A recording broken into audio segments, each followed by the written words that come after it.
Donc salut, moi c'est Robin et je suis à la guitare dans Riviera Paradise. Salut, moi c'est Julien et je suis le batteur. Et on est le groupe Riviera Paradise.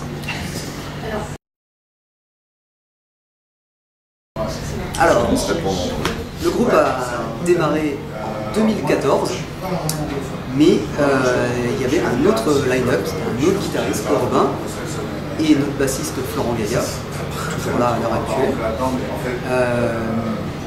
Et en fait, on s'était rencontrés pour monter un répertoire de reprises, influencé blues rock. On a développé notre répertoire comme ça, c'était que des reprises, hein, donc. Et puis petit à petit, l'envie d'aller vers plutôt de la composition personnelle, d'apporter un petit peu sa patte perso à tout ça.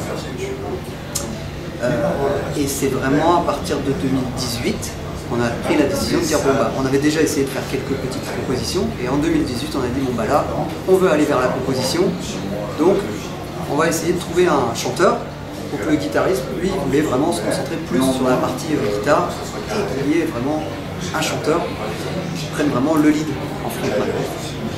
Donc ça à partir de 2018. Et donc et bien ensuite donc à partir de ce moment-là 2018, on part vers de la composition, on recherche une annonce comme quoi on recherche un chanteur frontman. La première personne qui répond, Coros, trop bien, nous envoie quelques démos, on voit qu'il a un vécu sur la scène rock et tout ça, donc hyper intéressant. On le rencontre, on se met à jouer ensemble, ça fusionne, nickel. Donc de là, on a composé donc un premier EP qu'on a appelé Riviera Paradise. C'était le premier EP sorti en 2019. Et puis ensuite un deuxième EP mais qui a été, on va dire, chamboulé par le Covid. Voilà, chamboulé par le Covid. On va dire ça comme ça. Voilà. C'était en fait on avait commencé à l'enregistrer vraiment au début 2020. Le Covid arrive, donc on enregistre un peu à distance, on essaye de se voir, mais c'était pas facile. Et c'est là qu'il y a eu changement de line-up. À la suite du Covid, l'ancien guitariste est parti sur d'autres horizons. Voilà, il ne se sentait plus de continuer sur ce projet-là, non pas de problème humain ou quoi, mais c'était un changement de vie pour lui. Et donc c'est là qu'on a... Enfin moi je connaissais Robin, et j'avais très envie de faire un jour quelque chose avec lui. Et donc je lui ai proposé, je dis Robin, ça me brancherait, petit groupe de rock là, Riviera, lui il avait déjà entendu parler. C'est ça, connaissant déjà Riviera Paradise, je me suis dit je suis carrément chaud, let's go, c'est parti. Voilà. Et du coup on a jammé, je suis venu faire une audition, en plus c'était clairement une audition entre guillemets, pour voir, ça se trouve j'étais très nul, on ne sait pas. Mais, du coup, ouais, on a jammé après, ils m'ont demandé de travailler des titres de l'EP, ça s'est très bien passé, Osmose est arrivé direct. Et comme on avait des concerts de prévus, très vite, tu as dû faire un concert avec nous, donc apprendre tout le répertoire existant en très peu de temps, en peut-être un mois. Ouais, c'est passé très vite. Donc là on est parti, bon, on lui a dit, travaille le répertoire existant, il faut qu'on fasse les concerts, les contrats qu'on a. Et puis, mais très vite on a voulu repartir sur quelque chose parce qu'on a senti que ça fusionnait bien. Et nous, notre orientation quand même se développait au fur et à mesure, tendait vers le rock. Et quand lui il est arrivé plus de la scène métal, on a senti que voilà, qu'il y avait un virage, on était en train de prendre un virage.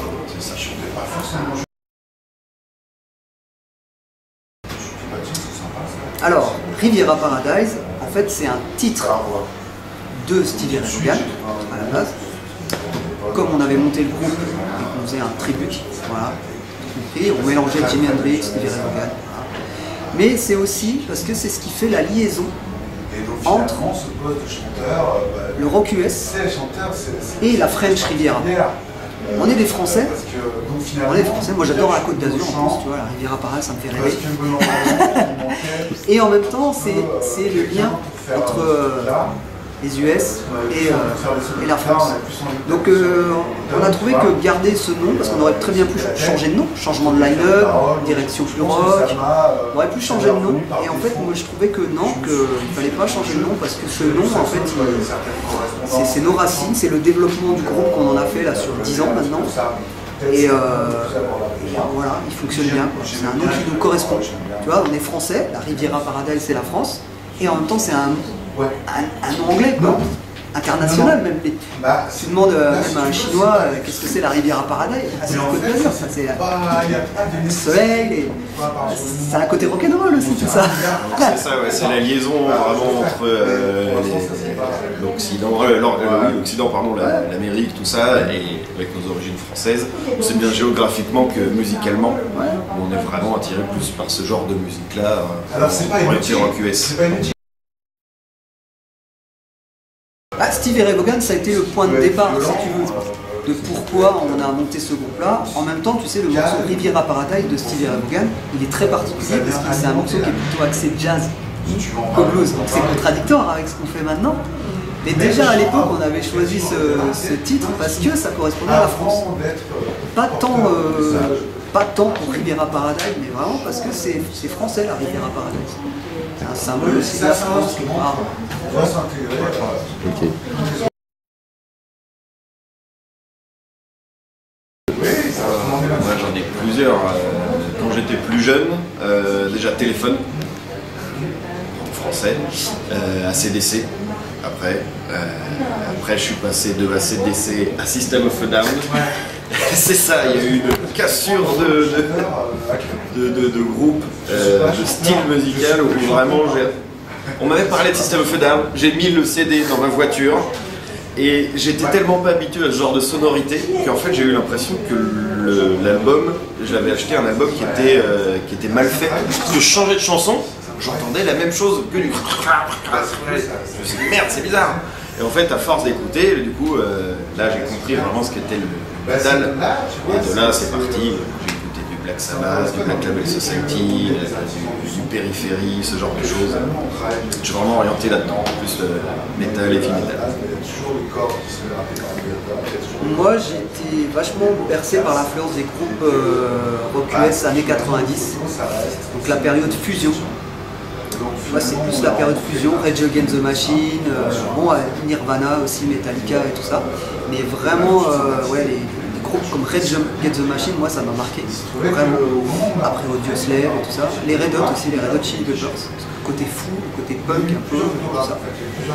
Voilà. Et après j'ai écouté beaucoup aussi de musique progressive. Voilà, des vieux groupes comme Yale, comme King Crimson, mais aussi Dream Theater. Voilà, des groupes. Mais voilà, dans les années 90, métal 90.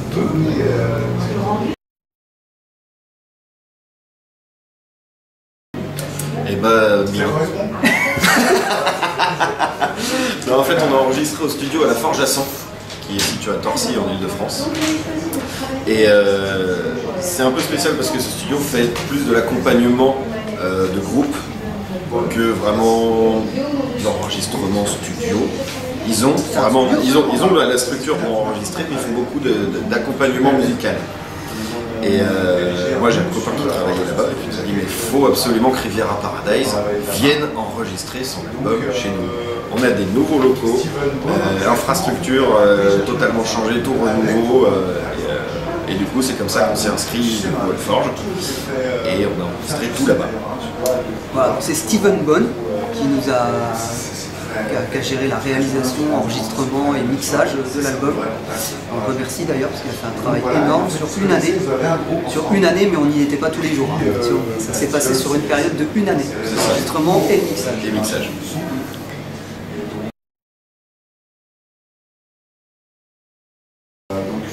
Et bah très simplement en fait, on se voit, on répète, on jamme et on prend ce qui sort. Clairement. Des fois, moi j'apporte un riff que j'ai vu chez moi, je leur dis écoutez, j'ai fait ça, est-ce que ça vous tente? Ouais, ok. Et puis là on jamme et on construit le morceau vraiment autour de ça. Mais vraiment tout le processus de composition se passe ensemble, en répétition. Il n'y en a pas un qui va ramener un morceau entier en disant on va jouer ça, toi tu vas jouer ça, toi tu vas jouer ça, et on va. Chacun donne sa patte. Et ce que j'aime beaucoup dans Riviera Paradise, c'est que s'il y en a un qui n'aime pas, eh ben on le fait pas. Il faut vraiment que ça plaise à tout le monde. Une histoire de fusion et de confiance mutuelle aussi. C'est ça. C'est-à-dire que voilà, Robin il apporte un truc de guitare, moi j'essaye de poser une batterie, il va pas me dire ah je voyais plus un truc comme ça, comme ça. Il me fait confiance quoi, même si c'est pas l'idée qu'il avait en tête peut-être sur son truc ou quoi. Il me laisse faire, le bassiste il pose son truc. Kouros il fait du yaourt au début, il fait au niveau du chant, il essaye de faire trouver une mélodie vocale, des onomatopées. Puis après, il écrit les textes plus à la maison, voilà, puis il nous en parle, on échange là-dessus et tout ça. Mais voilà, l'aspect composition de la musique se passe vraiment en répétition et chacun apporte ses idées. On fusionne, et ça se passe super bien. Après, ça n'empêche pas de donner des avis, genre, essaye de faire plus comme ça, voir ce que ça donne. Si c'est moins bien ou si ça plaît pas du tout, on reste comme ça, c'est très bien quoi. Ah oui, on est dans l'échange. Hein. Mais oui, on échange énormément, mais on se fait essentiellement confiance. Donc, chacun joue sa partie. Tout le monde compose. Voilà. On compose ensemble. Il n'y a pas un compositeur. Exactement. Voilà, ça c'est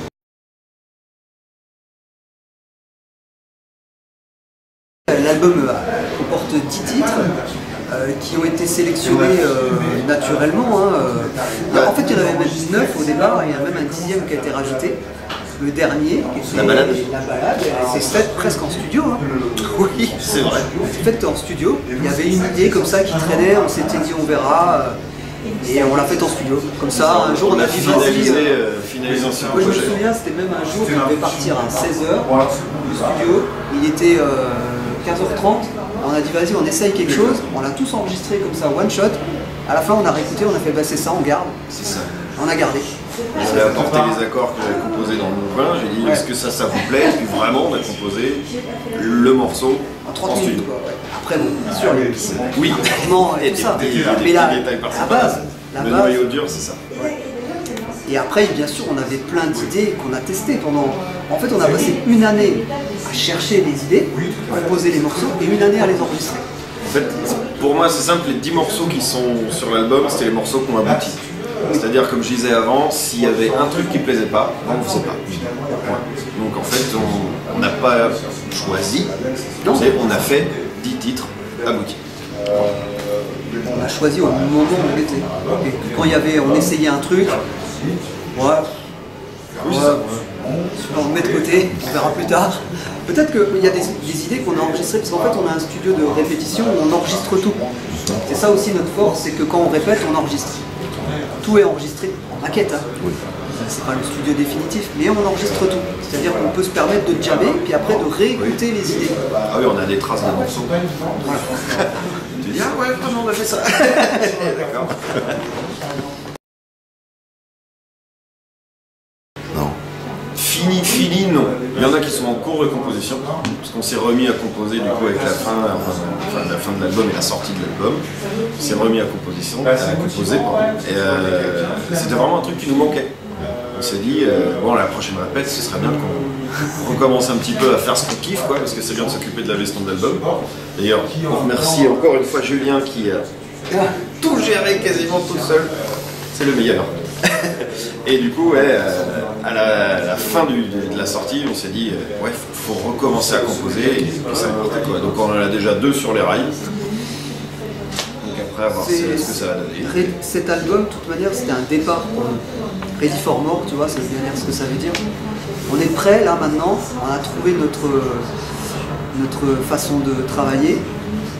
On a trouvé notre style, il peut encore évoluer. C'est pas dit que ça se durcisse ou que ça se calme, j'en sais rien, parce qu'on ne se pose pas trop de questions. On ne cherchera pas à coller exactement à ce qu'on a fait ou à une idée future, donc on laissera venir. Mais ce qui est sûr, c'est que voilà, on aime composer, et c'est ce qui nous anime, quoi, pour pouvoir ensuite jouer sur scène et tout ça. Donc c'est qu'un début, hein. C'est qu'un premier album, petit titre.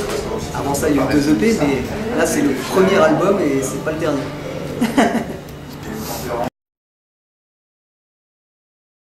Non, effectivement, alors déjà c'était avec l'ancien guitariste du premier EP, Gros était déjà là, mais Robin n'était pas là. Mais il y avait déjà quand même cette façon de travailler en répétition et collégiale, travail de composition ensemble, il était déjà là. Il était déjà là, mais c'était plus long, on va dire. Il y avait plus de... On titillait un petit peu, on se cherchait quoi. On cherchait, alors que là c'était vraiment beaucoup plus naturel.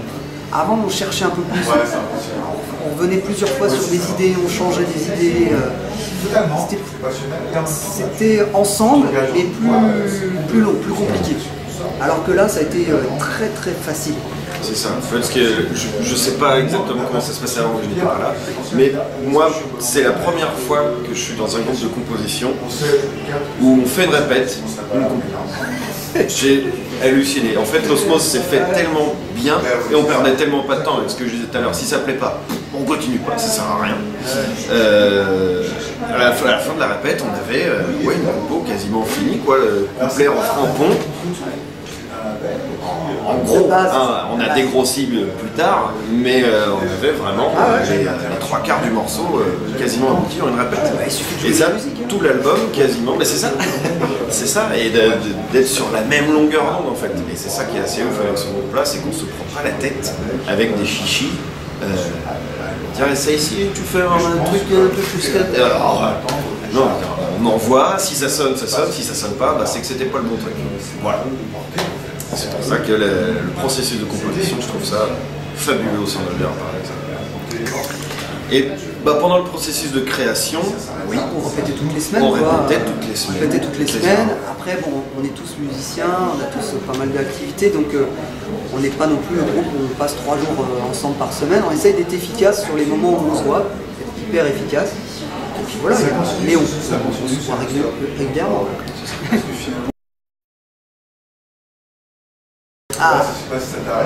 Alors, comme tu peux le voir là, il y a un petit tableau magnifique. Alors en fait, l'histoire elle part de cette photo, devenue un dessin. Là, on le voit bien. Voilà. Alors en fait, c'était une photo de. Alors, comme nous, ça se passe toujours en concert. Notre vie, c'est les concerts. On est un groupe de live. Et on était sur un concert, sur un festival de voitures anciennes, collection. Là, c'était une Mustang. Et il y avait une copine photographe qui était là pendant le concert. Et comme il y avait plein de belles voitures, on lui dit vas-y, on va faire des photos un peu autour des voitures. Donc Julie Lopez qui nous fait cette photo. Et puis il y avait un stand avec une dame, une dessinatrice, qui faisait des tableaux dans ce esprit-là. Et on se met à sympathiser, elle aime beaucoup notre musique, elle nous prenait en photo aussi. Et puis elle me dit moi ça me plairait de vous dessiner. Je dis super, ok, pourquoi pas. Elle me dit est-ce que tu peux m'envoyer des photos, une série de photos, et puis je vais vous dessiner et si ça vous plaît, faites ce que vous voulez avec. Donc c'était Orphie du Ligor. Et puis moi elle m'envoie ça.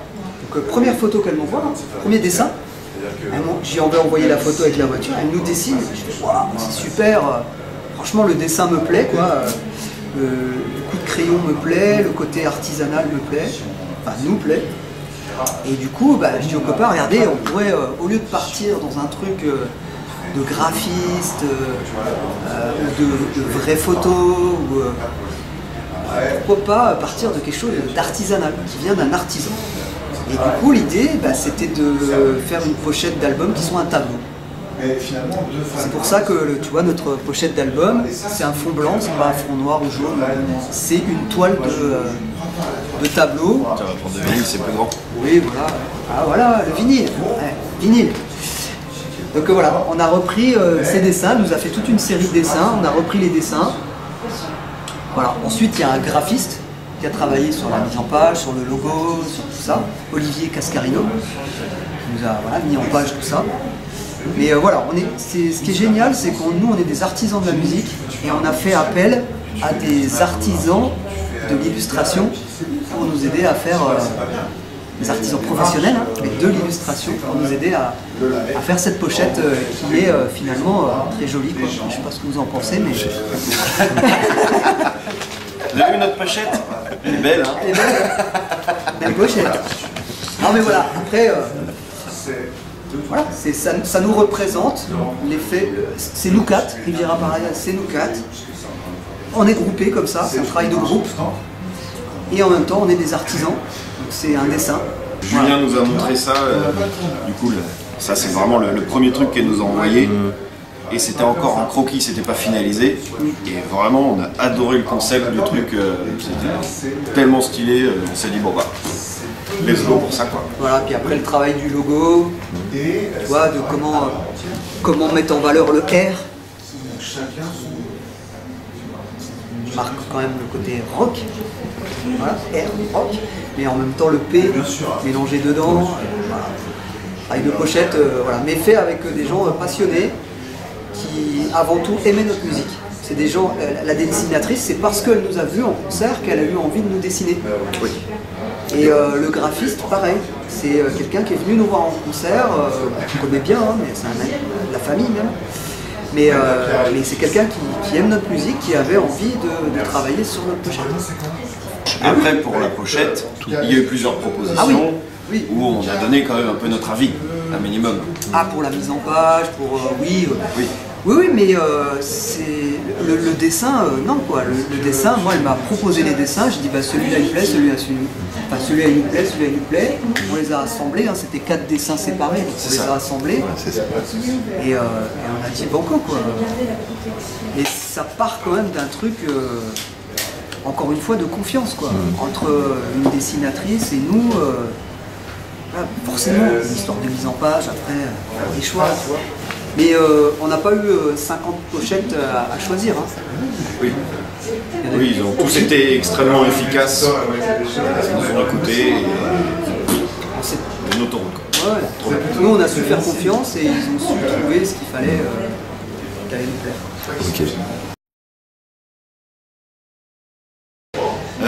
On ne s'est pas cantonné à un style en fait, c'est un truc qu'on s'est pas imposé dès le départ, on s'est pas dit ouais bah on est un groupe de blues, on est un groupe de rock, on est un groupe de métal, et c'est ça qui est vachement bien aussi, et ça limite pas du tout en fait dans le processus de composition, on peut aller dans tous les sens du moment que ça nous plaît. On a toujours une base rock, mais chaque morceau de l'album a sa propre personnalité en fait.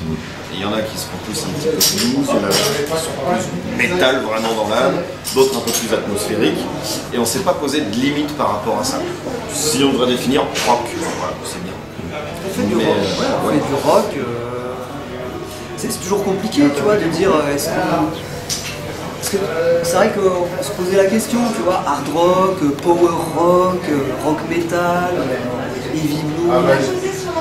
C'est compliqué les étiquettes, tu vois. On fait du rock quoi. On fait du rock et justement je pense que ce qui fait notre force c'est qu'on fait du rock à notre sauce. On fait du rock Riviera Paradise. Est-ce que les Rolling Stones on leur dit c'est du hard rock, je sais pas quoi, machin. C'est les Rolling Stones. Bon bah là c'est Riviera Paradise. C'est ça. Et on ne peut pas dire que le son de Riviera Paradise ressemble à un groupe. Tu vois, il y a des gens qui nous ont dit bon bah ça ressemble un peu à du Blackstone Cherry, il y a un côté un peu Audioslave dans le son, il y a un peu de Chris Cornell dans la voix, machin. Ok, bah forcément, on y trouve toujours, les gens ils ont besoin d'avoir des repères. Mais nous perso, on s'est pas dit on veut faire une musique comme ce groupe-là, et pas du tout. On s'est absolument pas posé de questions. C'est un mix de nos influences personnelles quoi. On ne peut pas dire on fait du rock à la CDC. On fait du rock à la Riviera Paradise.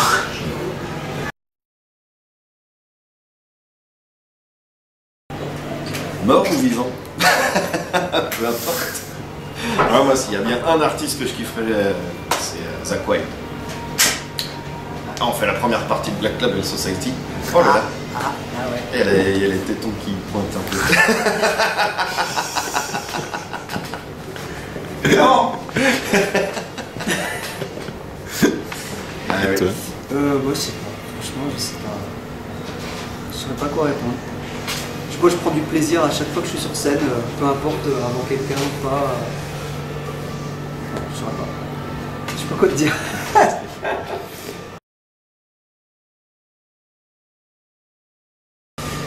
Composer.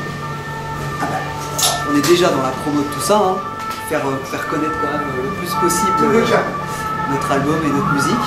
Voilà, promouvoir, toucher un public. On aimerait bien que notre musique soit écoutée le plus possible et qu'il y ait des gens qui aient envie de venir nous voir de plus en plus nombreux au concert. C'est quand même le nerf de la guerre, hein. Aujourd'hui les temps sont durs pour tous les groupes de rock en France, c'est pas évident. Donc il faut remplir les salles. Donc plus on sera écouté, et plus il y aura des gens qui viendront nous voir en concert. Et oui, nous, comme dit Robin, nous de l'intérieur, c'est composer, on continue à composer, on continue à se faire plaisir à créer de la musique, quoi.